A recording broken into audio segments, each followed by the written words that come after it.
proceder à assinatura do contrato entre o município de Alcobaça e a Finalsom para a exploração do espaço no âmbito do call center.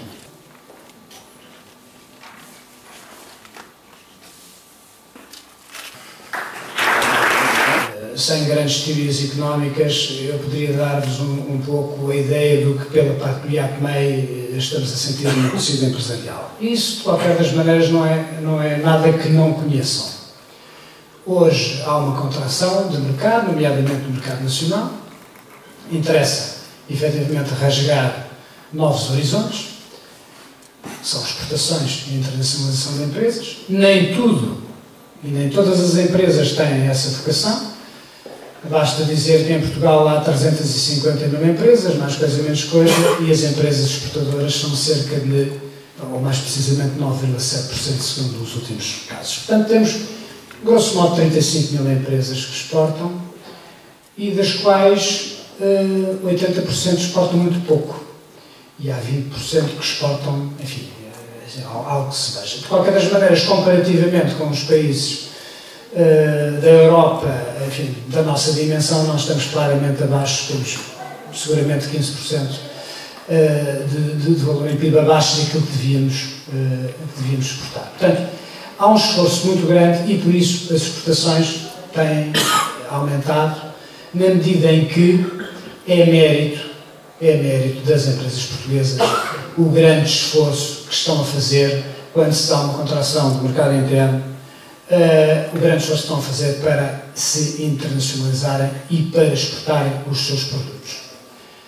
Como dizia o Sr. Presidente, efetivamente, tanto o município como o IACMEI, como as entidades que aqui estão presentes, serão sempre parceiros desse esforço. E agora não falo só no esforço das exportações, falo de uma maneira geral, mas a dinâmica, de facto, e a dinâmica da economia está do lado dos senhores, das senhoras e dos senhores empresários que aqui estão nesta sala. E, efetivamente, se essa dinâmica não vem dessa parte, dificilmente nós teremos bons resultados no futuro. E, portanto, digamos, para lançar um bocadinho também o debate, e a seguir falará certamente a Associação, que vos digo que esta iniciativa aqui, na medida em que estamos a falar de turismo, é uma atividade claramente exportadora, aqui está, e que é preciso fazermos em conjunto um grande esforço, darmos as mãos, como eu dizia também hoje de manhã, darmos as mãos para que, de uma forma com muito, e passa a expressão anglófona, em networking, consigamos seguir por aí fora. Os exemplos que existem, ou os bons exemplos que existem de incubação, têm provado isso mesmo, têm provado que dentro da incubadora e com as pessoas que dirigem a incubadora, com os organismos em volta, se têm conseguido grandes dinâmicas e grandes sinergias entre as empresas incubadas.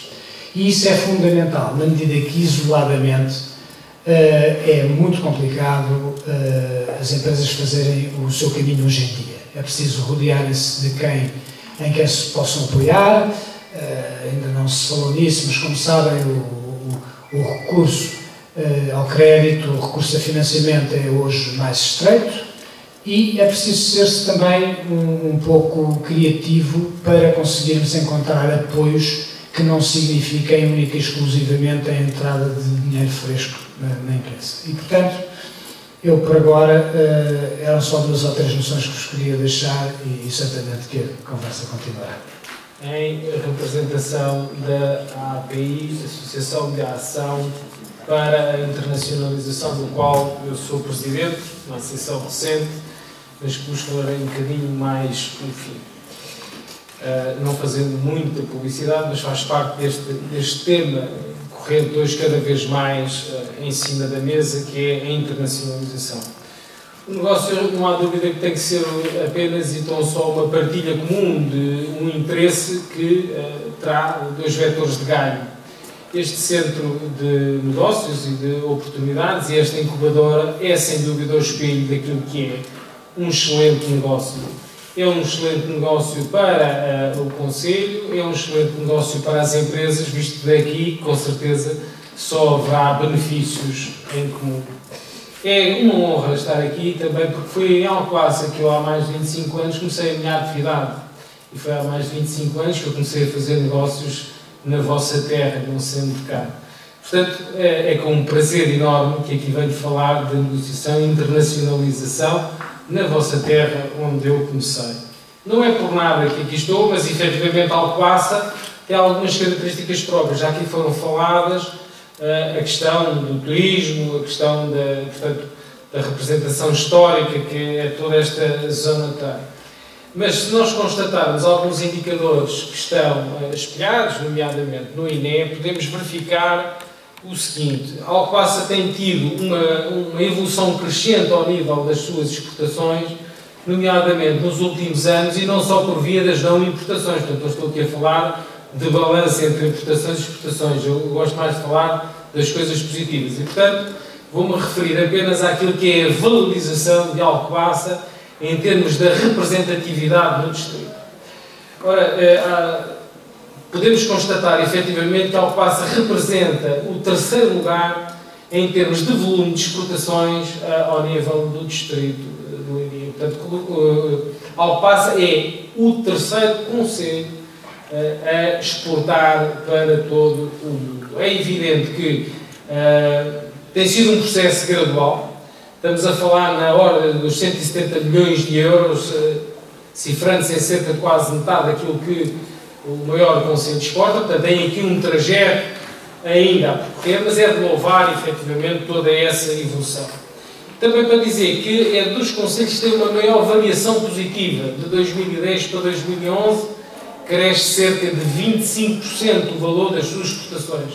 Mais uma vez, repito, que não é a diferença entre as importações e as exportações. É, efetivamente, um esforço de internacionalização das empresas locais. Eu permitia-me pedir uma salva de palmas a todos aqueles empresários que, efetivamente, têm feito esta aposta, que é a única viável para o nosso país.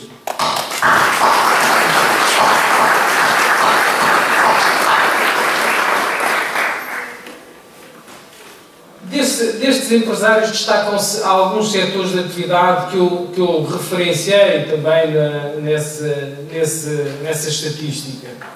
Estamos a falar da pedra, estamos a falar da cerâmica, estamos a falar dos produtos alimentares, mas há muitos outros. O turismo, já aqui foi referido, é realmente também dos setores muito importantes.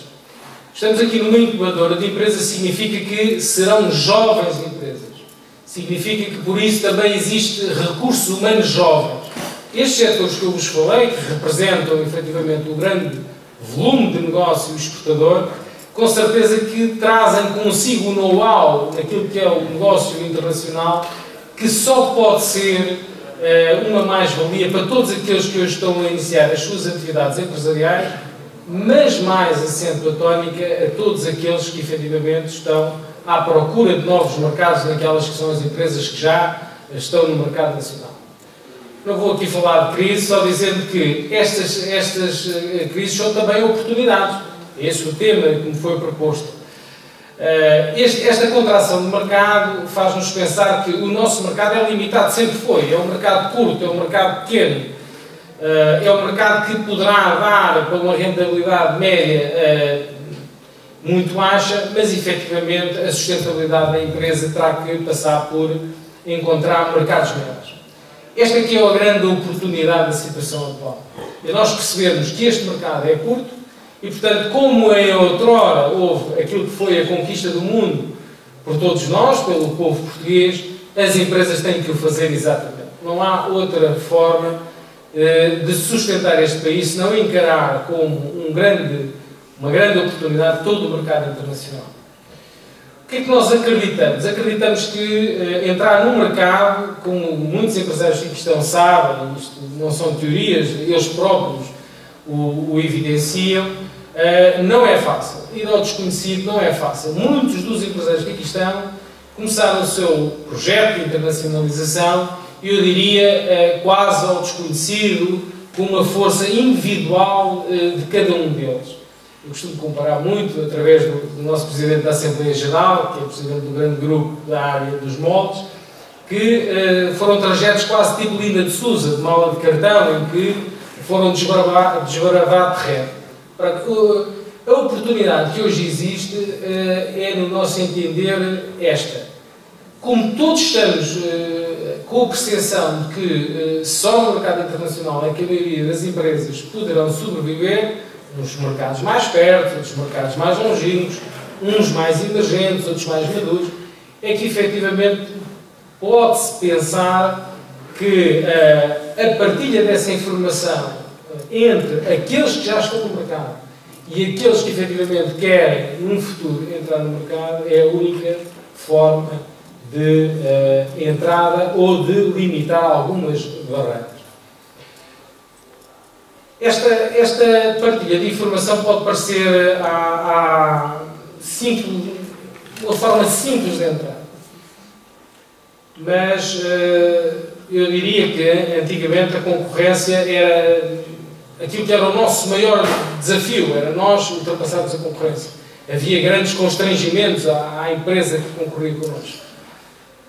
Nós entendemos, a Associação entende, e muitos empresários que estão connosco entendem, e penso que hoje existe essa grande oportunidade, que é perceber-se que num mercado, quer emergente, quer maduro, se nós tivermos o conhecimento real desse mercado, através de outras boas experiências já no mercado, de empresas que já lá estão, a empresa que vai para esse mercado já não vai de olhos fechados, já não vai de mala da mão, há efetivamente alguma mais-valia. As empresas que partilham esta informação costumam perguntar numa fase inicial o que é que ganham com isto. E eu costumo dizer, o mercado global não é Angola, não é apenas Moçambique, não é apenas o Brasil. E não há nenhuma empresa aqui presente que esteja no mundo inteiro. Há muitas pequenas empresas que também já estão noutros mercados onde as grandes empresas não estão. Portanto, qualquer informação não tem dimensão. É importante, seja a informação que for. E, portanto, era esta a mensagem que eu queria dizer. Só há hoje uma possibilidade de encararmos a concorrência nossa, aqui interna, como um desafio de entrada através do conhecimento partilhado de todos os mercados em que todas as empresas se inserem. A API surgiu efetivamente com base nestes princípios genéricos que vos falei. É uma recém-associação, não é uma associação local, começa num local, em Leiria, mas procura ser uma associação nacional, ou procurará ser, e uma associação internacional. Procura efetivamente fomentar essa partilha de informação em rede. O mundo é grande, é redondo, nós sabemos. Alguém diz que é plano, e eu concordo, é mais fácil, é mais reto, conseguimos mais facilmente chegar a vários mercados. A associação procurará, efetivamente, partilhar informação entre todos aqueles que queiram dar um contributo e que queiram entrar num mercado qualquer. Nós focámos no início em 2 mercados e temos um objetivo mais vasto, que é o centro da Europa. O principal mercado, porque acreditamos que é o mercado emergente, tradicionalmente apetecível para todos nós, que é Moçambique, e, em segundo lugar, o Brasil, e como eu disse, como desafio, talvez o mais difícil, o centro da Europa, nomeadamente a Alemanha. Portanto, é numa configuração em rede, juntando o conhecimento científico, mas principalmente juntando o conhecimento e as experiências daqueles que hoje estão no mercado e aqueles que estão em mercados mais maduros ou menos maduros, com mais ou menos experiência. Toda a informação para nós é extremamente importante. Eu diria que o que nós pretendemos é minimizar o custo de investimento, mas principalmente o custo do risco da intervenção no mercado estrangeiro. Dizendo que esse minimizar do risco significa o quê? Nós entendemos que qualquer empresa que dá este passo, às vezes o passo não tem retorno. Ou seja, o investimento é feito e o retorno depois não existe. O que é que nós pretendemos? Muito simples, que as empresas tomem uma decisão consciente de investimento no mercado externo, mas que tenham efetivamente o retorno daquilo que é o seu investimento. Mas a sua decisão que seja uma decisão ciente, uma decisão que seja eficaz. Basicamente é aquilo que a Associação vos propõe. Quais são os desafios? Os desafios é, efetivamente, nós, como aqui foi dito, o representante de APMEI, passarmos destes 9,7 para valores superiores, criar metas, criar objetivos. Eu diria que se a Alcobaça em si continuar a este ritmo de aumento de exportações de 25% ao ano, de certeza que contribuirá para este desafio que é aumentar as exportações nacionais e esta cota de 9,7, deixem-nos dizer que não é má, mas que efetivamente é abaixo daquilo que são os índices de outros países desenvolvidos. Ninguém se quer comparar à Alemanha, mas o que é certo é que todos nós adicionaríamos e muito mais voltarmos a estar no mercado internacional como estivemos na partilha do mundo e como fizemos tão bem com os espanhóis. Muito obrigado.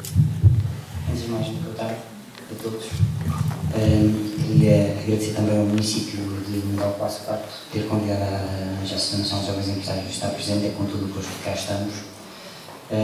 Nós que fomos uma associação que já existimos há mais de 3 décadas, fomos uma associação que desde o início sempre nos preocupámos com o início de uma atividade empresarial. Muitos de vós com certeza serão empresários, muitas das pessoas que aqui estão com certeza têm experiência no mercado e sabem que é uma atividade muito difícil, cada vez mais arriscada, cada vez mais o mercado nos traz exigências, cada vez mais nós temos que trabalhar com coisas que estão sempre a alterar todos os dias. Alteram-nos as taxas de juros, alteram-nos os pressupostos dos investimentos, os mercados alteram-se porque se altera a legislação. Portanto, há um conjunto de alterações com que os empresários têm que trabalhar. É uma atividade de grande risco. Como todas as atividades de grande risco, exigem pessoas bem preparadas. Não é possível hoje ser-se um bom empresário se as pessoas não estiverem muito bem preparadas.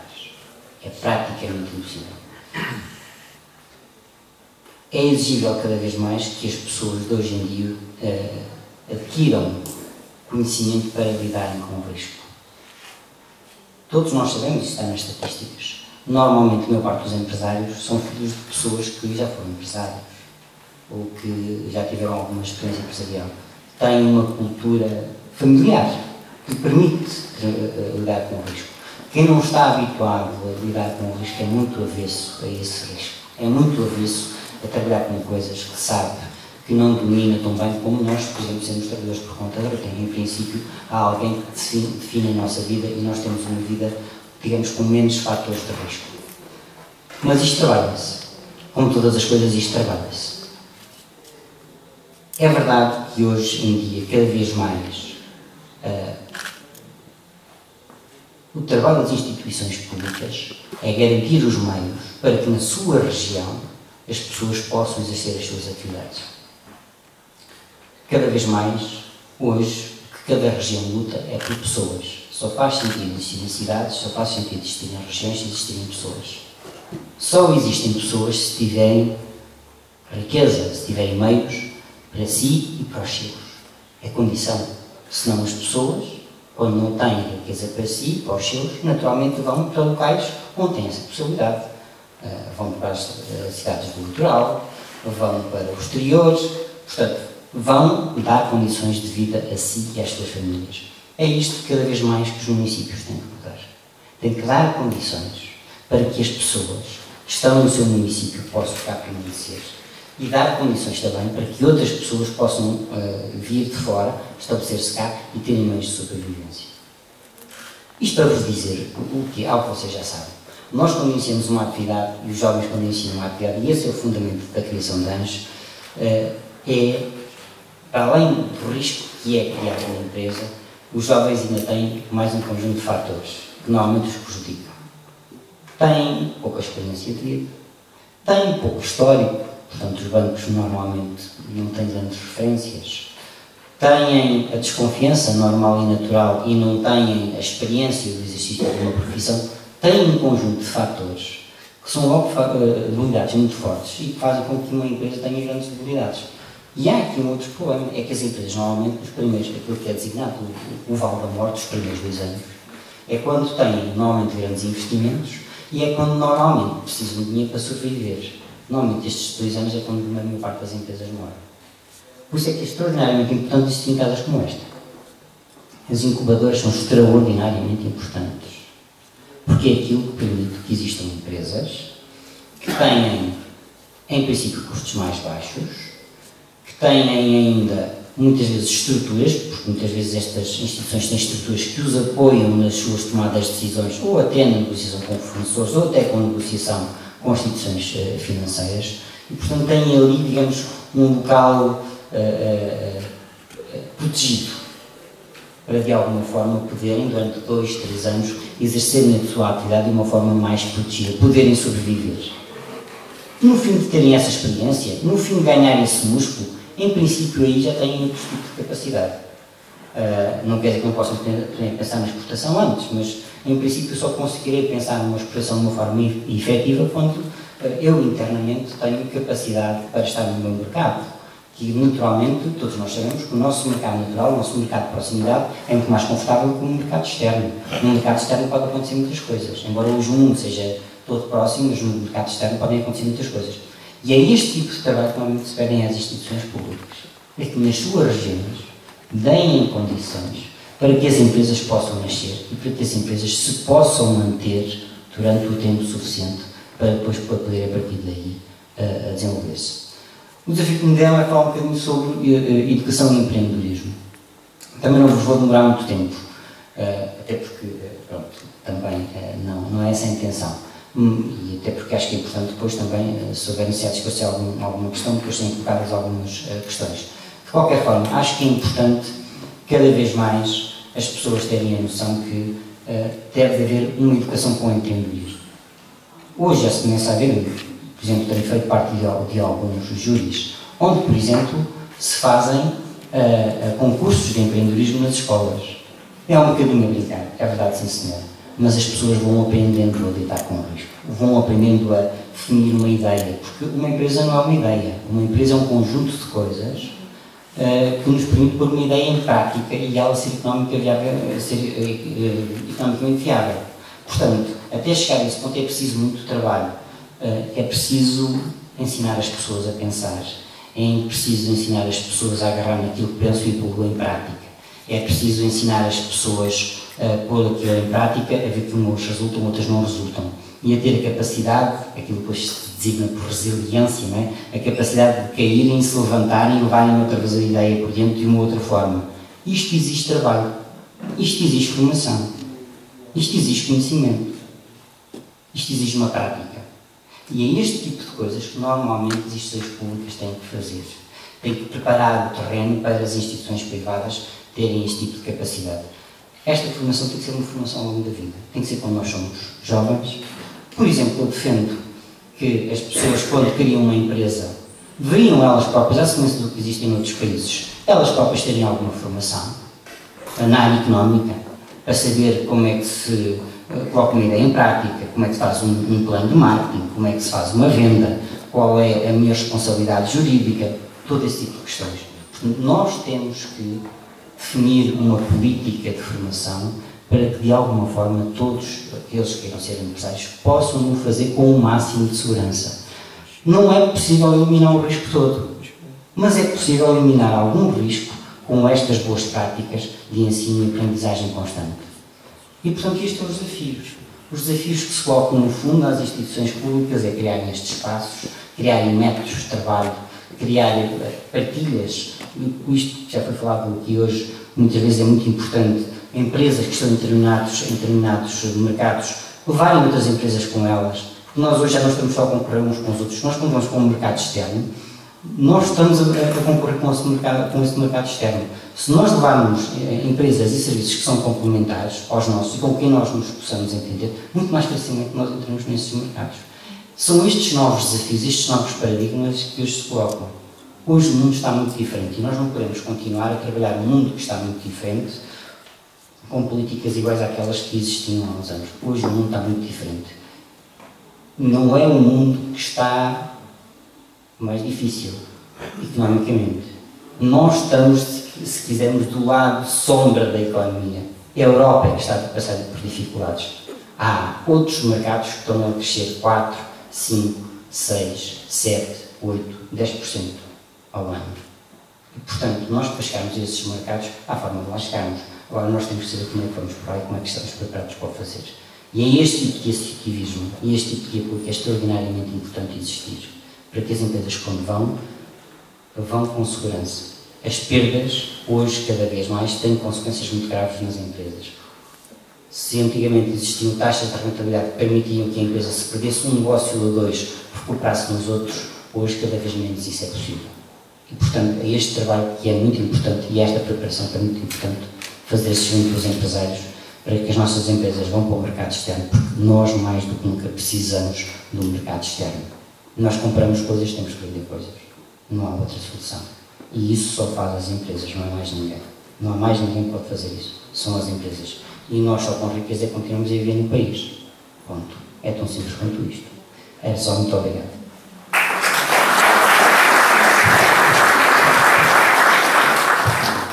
Não sei se alguém quer fazer alguma questão. Então, boa tarde a todos. Meu nome é Joaquim Pedro, eu represento a empresa Almerida e Filhos Limitada de Almerida, pré-cozinhados. Eu gostava de pôr uma questão, doutor Nuno Morgado, se fosse possível. Então é assim, tudo bem, fala sobre a exportação, concordo com as empresas exportar, mas as entidades competentes, a nível de poderem ajudar as empresas para a exportação, dificilmente há quem nos possa ajudar. Eu tentei legalizar o meu produto no Brasil, a nível do país de Portugal tive 2 anos, porque cá não sabia que parâmetros, que trâmites havia-se de fazer para poder legalizar logo o produto. Pois, segunda questão, o que é que devemos fazer para poder contornar? Uma vez que o nosso produto é caro, derivado aos vários fatores, a energia, vários componentes, a matéria-prima, depois ainda mais o transporte que leva daqui, pelo menos no meu caso, o contentor congelado sai caro, e quando chega, principalmente ao Brasil, que é um país que nós estamos a tentar conquistar, não é? Como assim, pela segunda vez, leva 44% de imposto direto. Eu pergunto ao doutor qual é que é a solução, qual é que é a possibilidade de poder contornar isso para nós, empresas, podermos exportar para este país e para outros. Eram estas 2 questões que eu punho ao doutor. Obrigado. Muito obrigado pela sua questão, pelas suas questões, e são extremamente pertinentes, quer uma, quer a outra. Vou começar pela última, que é de maior difícil solução para já. E acrescentaria ainda um outro dado. É que 44% é de imposto e, ao contrário dos produtos entrados em Portugal, é menos de metade. Ou seja, se nós estivermos a pensar num produto que efetivamente possa ter um concorrente lá para cá, ainda pior a situação fica. Porque para lá, para além do valor dos custos de produção cá serem muito maiores, efetivamente ainda tem essa diferença tributária entre o exportar e o importar. Portanto, eu diria que o nosso produto estaria, entre aspas, condenado pelo preço. Bom, em relação à segunda questão, que penso que tem entronca tudo aquilo que eu falei, só há uma hipótese. É nós fazermos realmente uma exportação por escala. E escala significa a reorientação ou o agrupamento de empresas no sentido de entrarem em mercados minimizando os custos, não os custos de produção que já existem em Portugal, não os custos de transporte nem tributários, mas todos os custos da operacionalidade no próprio mercado de destino.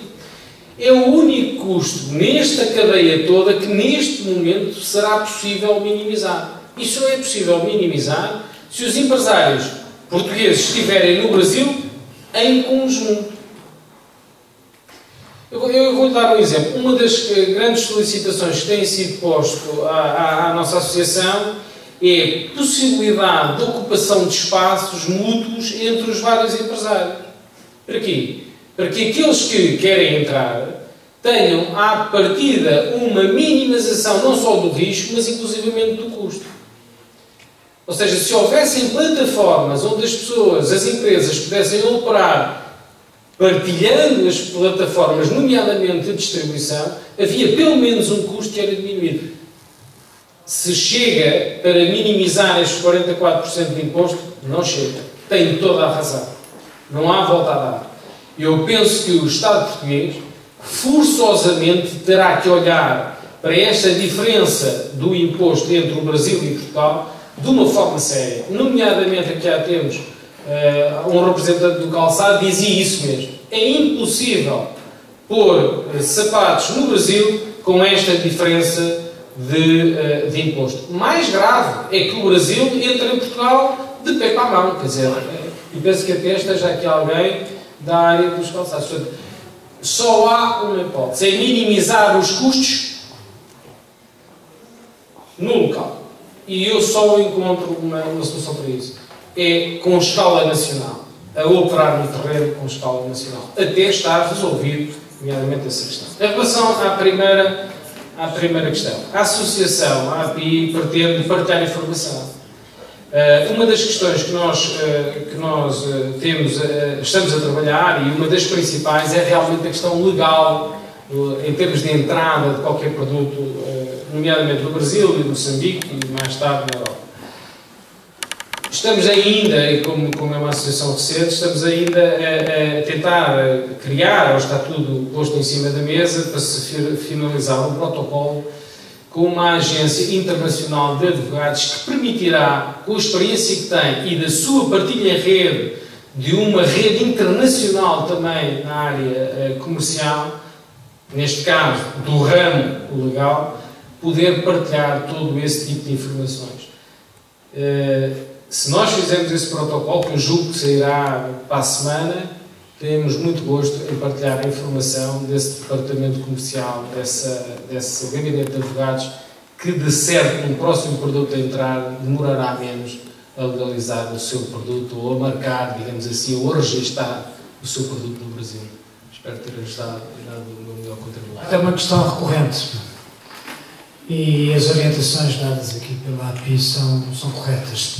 Posso-vos dizer que, da nossa experiência, por exemplo, se formos para o setor da metalomecânica, uma empresa portuguesa terá muito poucas hipóteses de vencer grandes concursos internacionais. Pela sua dimensão, porque as empresas portuguesas têm uma dimensão pequena.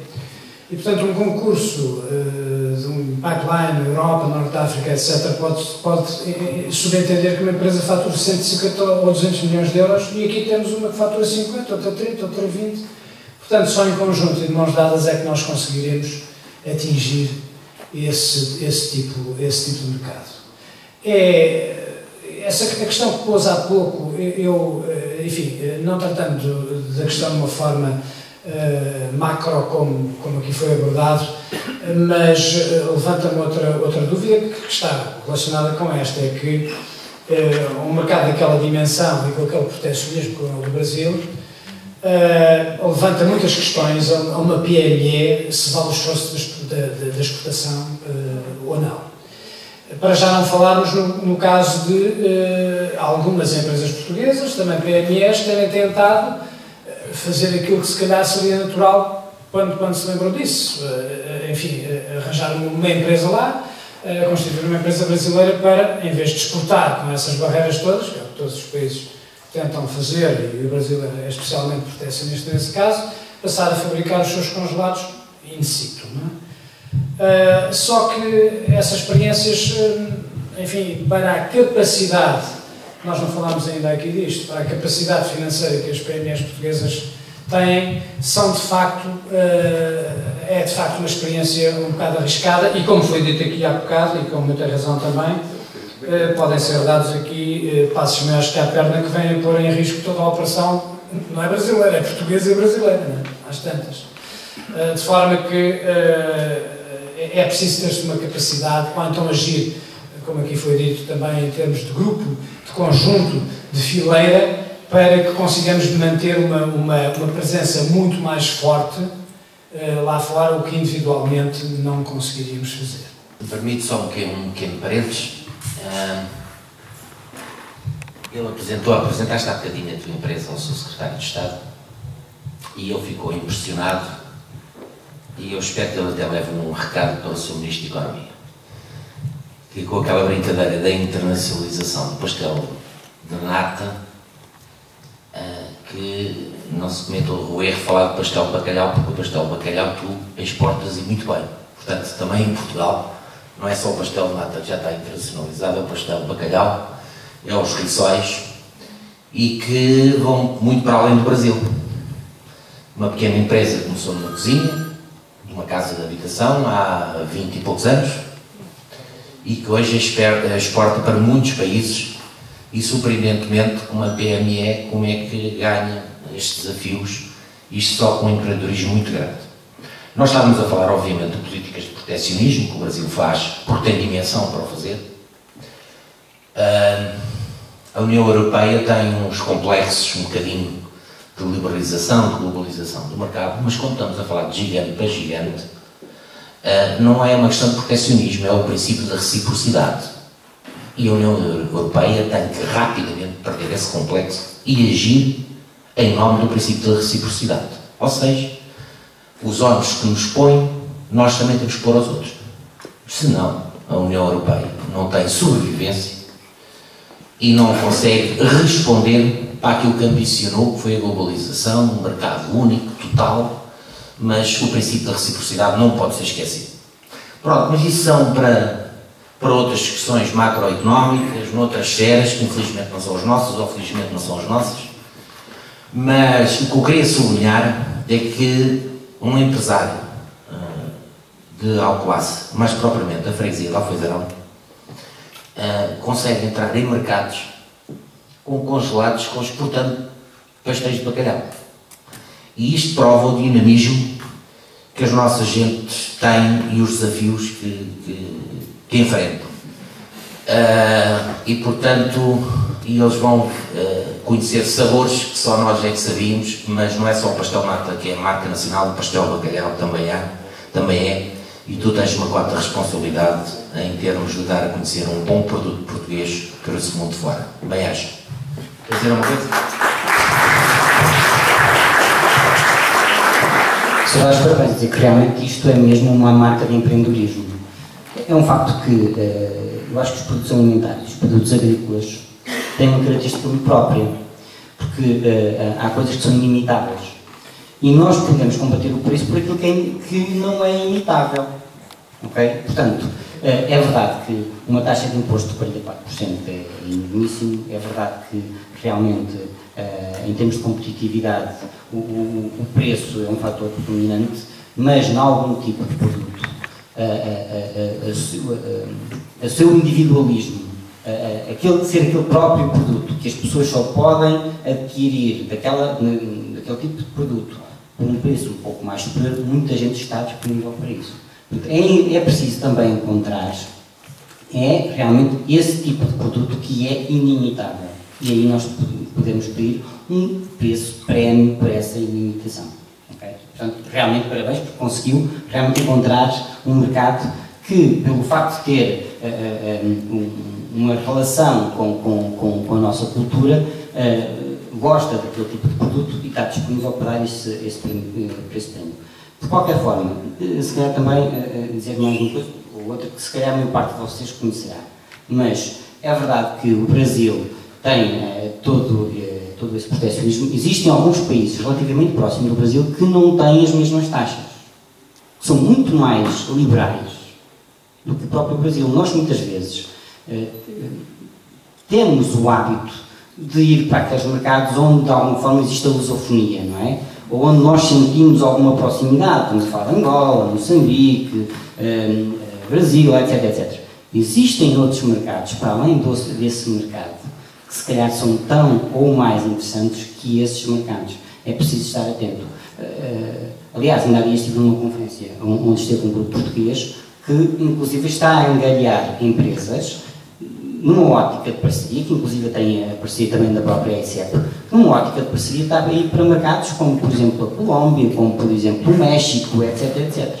Portanto, o mundo é muito grande, não é? O mundo é muito grande. Nós às vezes focamos em determinados mercados Mas depois, se nos procurarmos um bocadinho mais ao lado, verificamos que se calhar até existem outros mercados que são tão mais interessantes do que aqueles que em princípio serão os nossos mercados naturais. Mas também é bom nós percebermos onde é que estão esses grandes grupos, onde é que estão essas grandes parcerias, onde é que nós nos podemos juntar e onde é que nós podemos encontrar mercado. Eu não tenho aqui os nomes das entidades todas, mas queria agradecer aos empresários que colaboraram connosco, e foram muitos. Também não entregámos todas as chaves, também vejo aqui a concessionária do Barco, também que já está concessionado. E a lógica toda que foi para este espaço foi uma lógica de autossuficiência, ou seja, o Barco também nos vai ajudar na limpeza e vigilância de todo o parque de negócios. E, portanto, vai ser de uma forma autónoma que estes empresários vão estar aqui a trabalhar. Vamos ter aqui o Gabinete do Empreendedorismo da Câmara Municipal também para dar esses apoios, e queria agradecer também, em especial, à doutora Madalena Tavares, que trabalhou de uma forma incansável, até nomeadamente durante o feriado, para estar tudo em pormenor. Não só ela, mas todos os trabalhadores da Câmara Municipal, mas aqui também, que passei cá no feriado e vi diversos trabalhadores da Câmara empenhadamente, e queria deixar aqui o meu profundo agradecimento, porque quem conheceu o espaço e quem o vê, foi preciso milagre de toda a gente, do empreiteiro que fez a obra, mas também de muita gente anónima e de funcionários desta grande instituição que é a Câmara Municipal da Passa, que deram o seu melhor para que isto fosse possível. Agradecimentos ao Atelier Doce, à Fubaça, à Dona Horta, Cister Doce, Quinta do Val da Rosa, Padaria Léria, as Delícias do Cister, Tia Almarinda, Café Portugal, Quinta dos Capuchos, aos Bombeiros da Undita, ao Mosteiro da Alcoaça e à Atlantis. Penso que não esqueci ninguém. Muito obrigado a todos.